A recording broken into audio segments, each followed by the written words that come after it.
go. Welcome everybody to one of the inaugural panels at PopCon, and just really happy to see everyone here, and going to be a very exciting number of panels in the next couple of days. Starting off with, you're here at Media Landscapes. I'll do a quick introduction and just a couple of logistics. So we're going to go the papers in succession and then have a collective Q&A with a lot of extra time to discuss a lot of topics that are going to come up in the next hour plus. My name is Sean Nye. I actually teach here at USC, so I'm delighted to also be here in connection with the conference. And start off with, again, with Media Landscapes, we'll be focusing on across legal, technical, and economic shifts in media. And to start off with, Rhonda Nicole will be presenting. She is a Los Angeles-based independent singer and songwriter and music journalist, teaching artist, and digital marketer whose work in media includes the Tom Joyner Morning Show, SoulTrain.com, and Nashville's National Museum of African American Music. Rhonda Nicole is a proud member of Alpha Kappa Alpha Sorority Incorporated, the LA chapter of the Recording Academy and Songwriters of North America, and Guild of Music Supervisors. Her paper today is titled A Voice of the People, Black Media at a Crossroads in the 21st Century. Thanks. Thank you, Sean. Good morning, everyone. How are you? I know, it's early. We all need more coffee. My name is Rhonda Nicole, and I'm going to jump right into my paper. Thank you all so much for being here with us. My topic is Voice of the People, Black Media at a Crossroads in the 21st Century. In speaking about the impact of his nationally syndicated program, the Tom Joyner Morning Show, Radio Hall of Fame inductee Tom Joyner said, "First we get people laughing, then we get them to listen. If you can get people to listen, then they begin to think, and that's when they start making a difference." When Joyner retired and bid farewell to the airwaves in 2019, it not only signaled the end of an era for a beloved morning show that at its height reached 8 million listeners across 120 markets, but also left a gaping hole in the education, information, entertainment continuum. The end of the TJMS is one of many seismic shifts in Black media that began in the late 20th century and has continued well into the 2000s. Venerated Black media icons such as BET sold to Viacom in 2000, Time Warner purchased 49% of Essence magazine in 2000 and the remaining 51% in 2005, and in October 2025, Vibe magazine announced it would be folded into Rolling Stone. Each of these mergers, not to mention the continued impact of the 1996 Telecommunications Act, dealt a devastating blow to African American owned and or targeted media outlets, delivering the best of Black entertainment, athletics, politics, and culture. The shrinking Black media landscape, coupled with the rise of social media and the attention economy ethos that increasingly rewards misinformation and overemphasizes opinion and gossip content, finds us at a critical crossroads where Black media consumers have fewer outlets tailored to the community and committed to providing well-researched, nuanced, and journalistically sound news and information. We know from both data and anecdotal insights that Black media is still essential. The question we're facing now is, what are the long-term ramifications if we continue to lose these vital platforms, particularly in this political climate? Before we can explore how we got to where we are and carve a path forward, it's important to reflect on where we come from. African American owned and targeted media is nothing new, even if it wasn't called that in its earliest incarnations. Poet, preacher, and essayist Jupiter Hammond became the first African American to be published in 1760 and wrote throughout the American Revolution. Freedom's Journal, founded by Reverend Peter Chick Williams Jr., Samuel Cornish, John Brown Westworm, and other liberated Black men in New York City, debuted in 1827 and was the first documented Black-owned publication.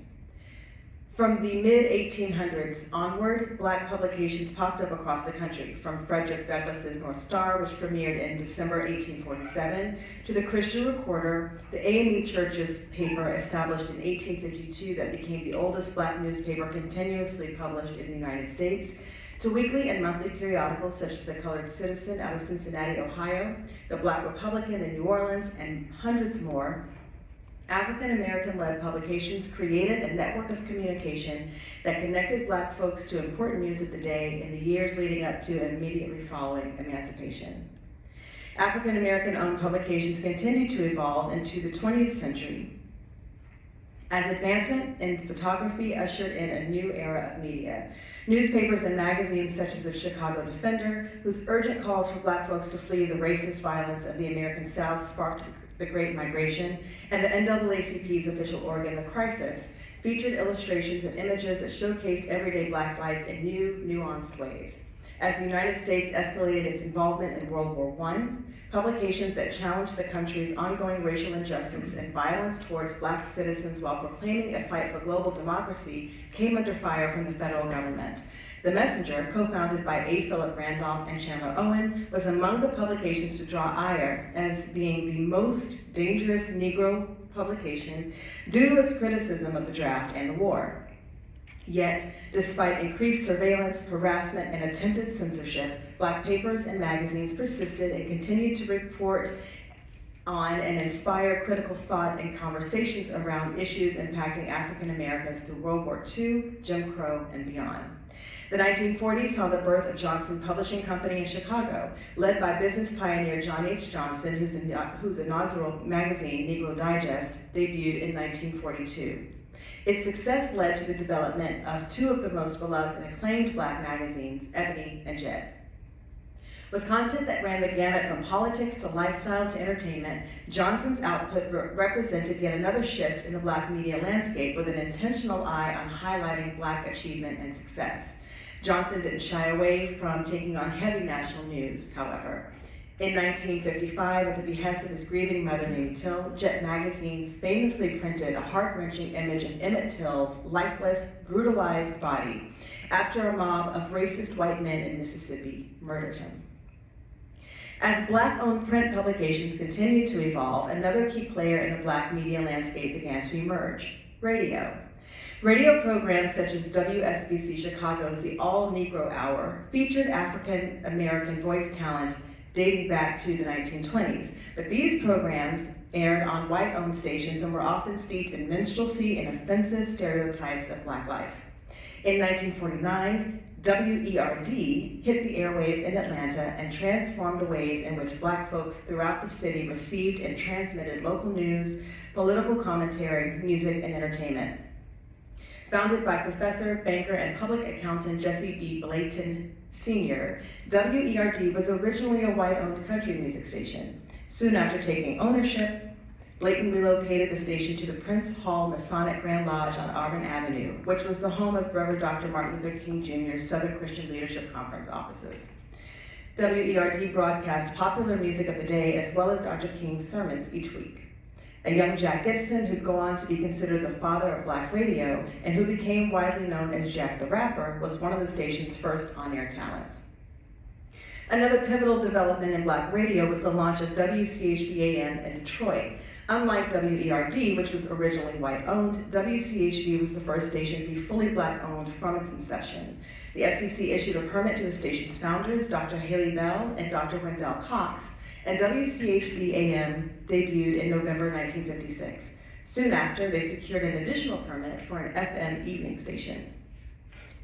Long before media icons such as Joyner and Urban One founder Kathy Hughes popularized the term in the latter part of the 20th century, these early broadcasters had a mission to superserve the Black community. Along with Black print publications, Black radio was a crucial resource throughout the civil rights and Black power movements, keeping African American communities informed of happenings mainstream media may have ignored and providing access to important calls to action.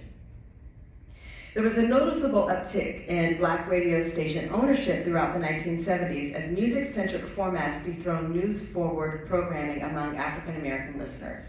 Thanks in large part to the creation of the urban contemporary format And with Black music, fashion, art, and aesthetic driving popular culture, it's no surprise that by the late 70s and early 80s, Black targeted radio program was attracting more and more listeners outside of the African American community. Urban Contemporary gained a substantial stronghold on Black, white, and Latinx audiences 18 to 34 years of age who, at that time, would have been the first of the hip-hop generation. In 1990, of the roughly 600 Black targeted radio stations in the United States, only about 200 were actually owned by African American operators. According to a 2025 report from the National Association of Black-Owned Broadcasters, NABOB, in 1995, there were 146 African American-owned radio stations in the country. By 2012, there were only 68. In 2021, Media 2070, an advocacy group formed in 2020 that calls for the repair and redress of harm caused to Black people by media systems, along with 25 members of Congress, including then Congresswoman Karen Bass of California and Representative Ilhan Omar of Minnesota, address ongoing disparity in media ownership and representation. In a letter to the FCC, they shared the staggering statistic that as of 2017, less than 1% of television stations were Black-owned. It's been long held in the industry that this drastic loss of Black-owned media outlets and radio stations in particular is a direct result of the 1996 Telecommunications Act, which was intended to ease government regulations and increase competition among local, regional, and national broadcast cable markets. And while this piece of legislation helped accelerate the information age by advancing the development of new technology, it also made it much easier for individuals and corporations to own radio stations, TV networks, cable, and other media formats. This led to significant consolidation, which had an especially dire impact on Black-owned media. The FCC confirmed as much in a 2011 report stating, broadcast owners of color and advocates largely attribute low minority broadcast ownership levels to the Telecommunications Act of 1996, which relaxed the local broadcast ownership rules and led to increased consolidation in broadcast media. Black media, like Black people, has survived challenges to its relevance and viability across generations. In this current era, especially in a political climate where elected officials, mainstream media executives, and government agencies seek to discredit Black journalists, dismantle Black-owned and/or targeted platforms, and disincentivize advertisers from allocating spend that helps make it possible for any outlets to thrive. It's no small feat to maintain existing pipelines where Black media consumers can find quality, trustworthy, reliable information, news, and entertainment content. And it's not that mainstream outlets aren't reasonable options. Indeed, they are and have always been one of the sources Black audiences tapped into to stay abreast of local, regional, national, and global happenings. But those outlets are often woefully lacking in key areas when it comes to serving Black media consumers. The aforementioned 2011 FCC report also noted that Black audiences have known for decades the mainstream media outlets fail to adequately report on issues facing African American and other communities of color. This is why Black media spaces, and especially Black-owned media, have been and remain indispensable, and why the disappearance of local newspapers, the consolidation and absorption of major publications, and dwindling impact of Black radio feels as heavy as it does in this time. Like so many marginalized and othered groups in the US, African Americans have always found a way to persevere despite fewer resources, obstructed access, and outright challenges to our right to exist.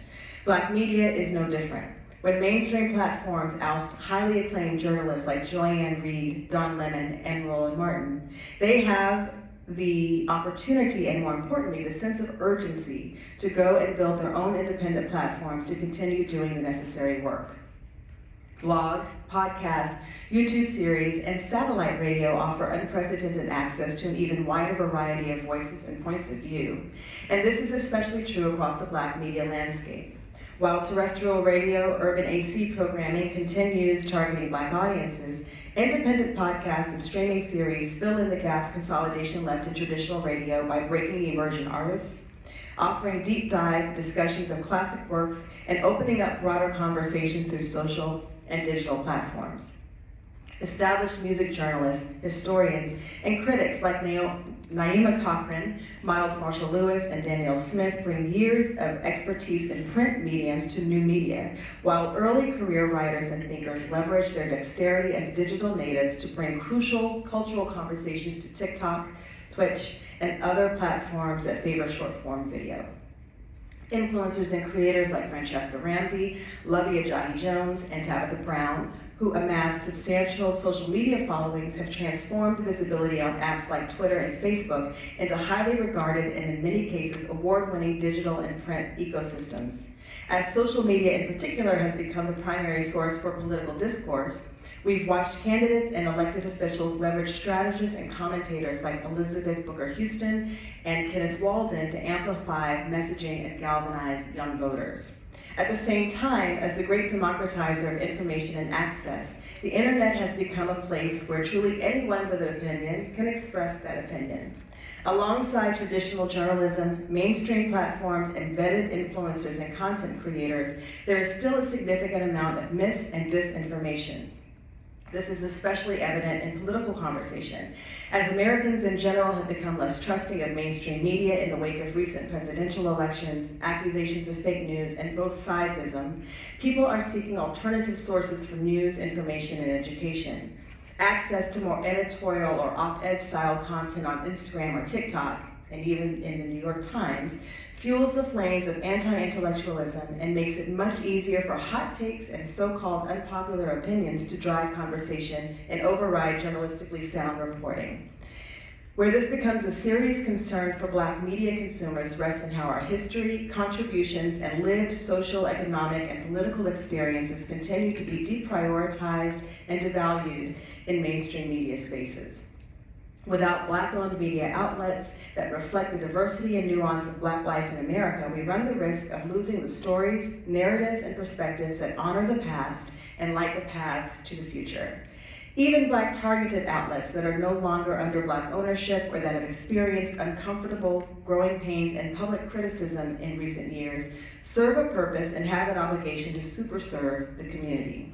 As consumers of Black media, we can and most certainly should continue to hold publications, platforms, and professionals in the space accountable and support emerging Black media talent and outlets with our dollars and our advocacy. Lastly, we can't forget the rich heritage and history of Black media and Black press. In a recent conversation with broadcaster, strategist, and media personality Deanna Williams, lovingly known as the godmother of Black Music Month, she said pointedly, Black radio is still thriving. That has always been. Black people use the radio as the clarion.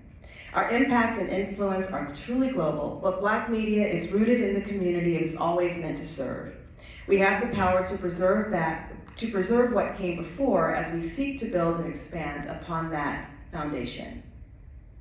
In the spirit of honoring those who came before, I lovingly dedicate this paper to journalist and news anchor Clarice Tinsley, the fly jock Tom Joyner, and the phenomenal Deanna Williams, all of whom have mentored and guided me along my way as a Black media practitioner. Thank you.